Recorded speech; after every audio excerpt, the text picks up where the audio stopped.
Brahmanbaria Medda passport অফিসে দালাল ও ভোগান্তি, সাধারণ মানুষ ক্ষুব্ধ। ভয়েস অফ মোহাম্মদপুর নিউজ 24, সংবাদে সারাক্ষণ সত্যের পক্ষে, মানুষের পাশে। ব্রাহ্মণবাড়িয়া সদর উপজেলার মেড্ডা আঞ্চলিক পাসপোর্ট অফিসে সেবা নিতে এসে সাধারণ মানুষ এখনও নানা ভোগান্তির শিকার হচ্ছেন। অনলাইনে অ্যাপয়েন্টমেন্ট ব্যবস্থা থাকলেও অনেক নাগরিকের অভিযোগ, বাস্তবে সেবা প্রক্রিয়া ধীর ও জটিল হওয়ায় ঘণ্টার পর ঘণ্টা অপেক্ষা করতে হচ্ছে। ভুক্তভোগীরা আরও অভিযোগ করেছেন, অফিসের আশপাশে সক্রিয় দালালরা আবেদনকারীদের বিভ্রান্ত করছে।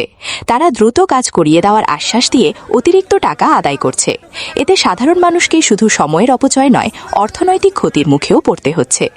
জাতীয় গণমাধ্যম দি অবজারভারের এক প্রতিবেদনে প্রকাশিত তথ্য অনুযায়ী অতীতে ব্রাহ্মণবাড়িয়া পাসপোর্ট অফিসের আশপাশে দালালদের বিরুদ্ধে অভিযান চালিয়ে সাজা দেওয়ার ঘটনা ঘটেছে।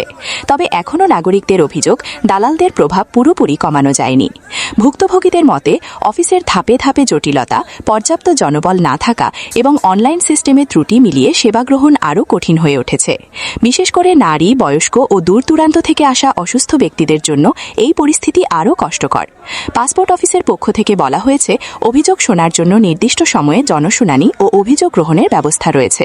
তবে নাগরিকরা দাবি করছেন, দালালমুক্ত কার্যকর ব্যবস্থা, পর্যাপ্ত জনবল এবং অনলাইনের কার্যকর বাস্তবায়নের মাধ্যমে ভোগান্তি কমাতে হবে।